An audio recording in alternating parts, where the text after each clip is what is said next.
Isa na naman sa gusto nating ibahagi sa inyo ang simplihang pagluluto ng ating kangkong. Gagawa tayo ng adobong kangkong. Gabundok na kangkong ang ating gagamitin dyan. Maraming kangkong. Or apan-apan sa Ilonggo. Sahugan natin yan ng bagoong, kamatis, onion, garlic, at ginger. So, samahan nyo ako guys kung paano natin gawin ang pinaka-budget friendly. Wala ngang ka-effort na gulay yan dahil sa atin lang yung na-harvest sa ating kapaligiran.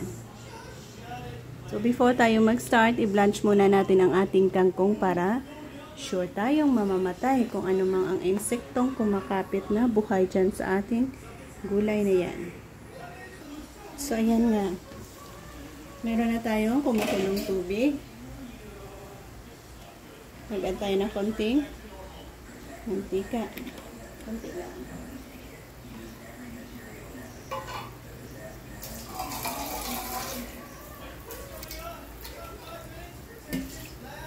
Next, i-blanch natin ang ating maraming kangkong na ito.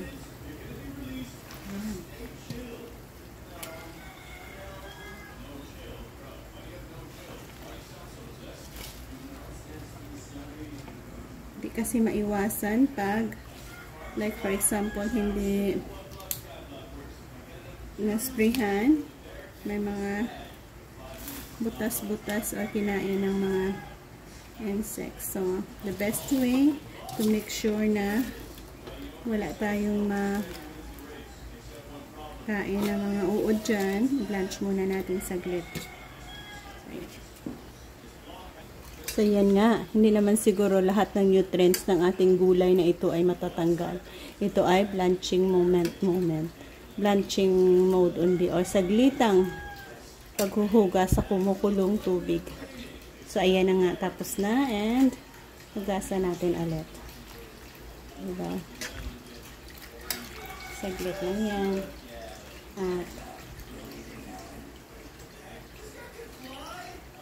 At ating mahugasan sa running water.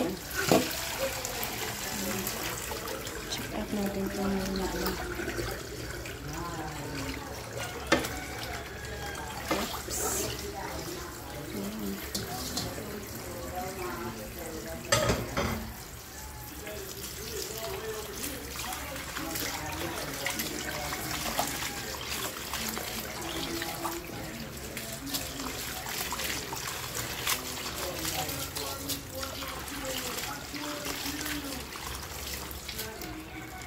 Sure naman tayo na malinis ito kasi nga sa bakuran lang natin kinuha. O sa garden natin kinuha. Pero, ayan na nga sa sinasabi ko. 1 or 2 meron din talaga tayong makukuha na uod. Meron nga ba? Wala. So, ayan, safe tayo dyan. So, go na tayo sa paggisa or pag-adobo ng ating kangkong na ito. Yes, dito na tayo sa paggisa. Konting cooking oil, yes, oil ating gagamitin.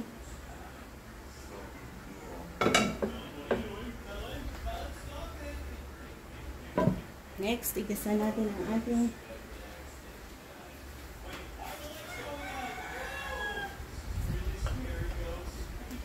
ginger, onion,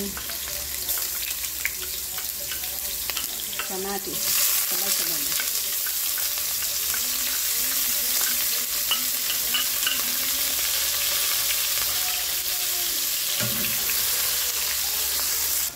Lagyan natin ng konting bay leaves para magiging mabango. Next, ilagay na rin natin ang ating bagoong. Konti lang din naman ito.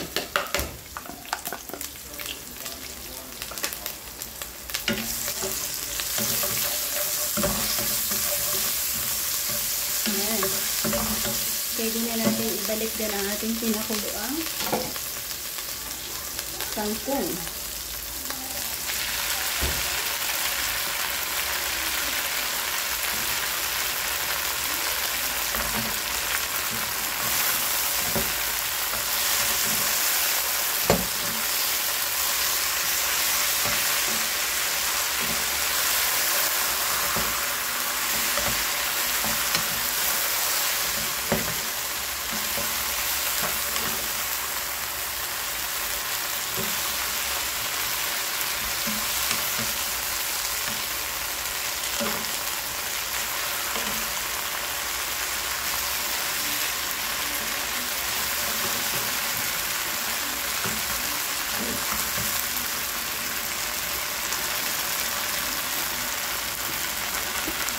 So, mag-add tayo dyan ng soy sauce at vinegar.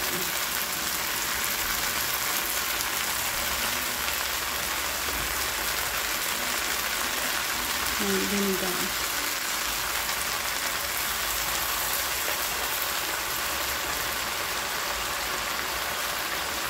Black pepper.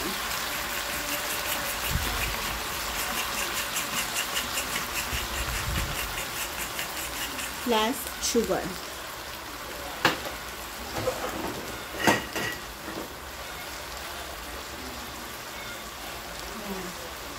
Balance sa ating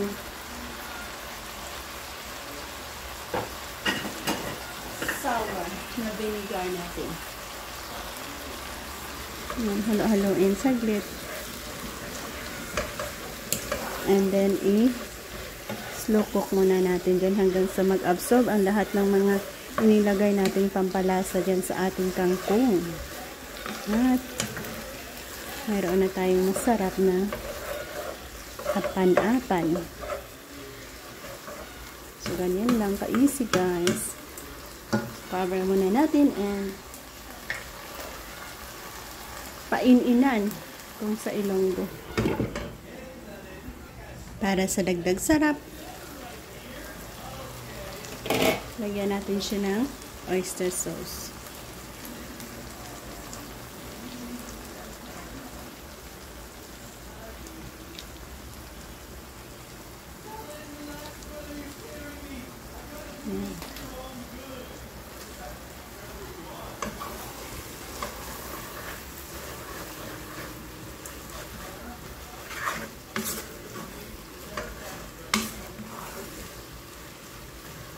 Apan-apan, stew vegetables hanggang sa lumambot ito.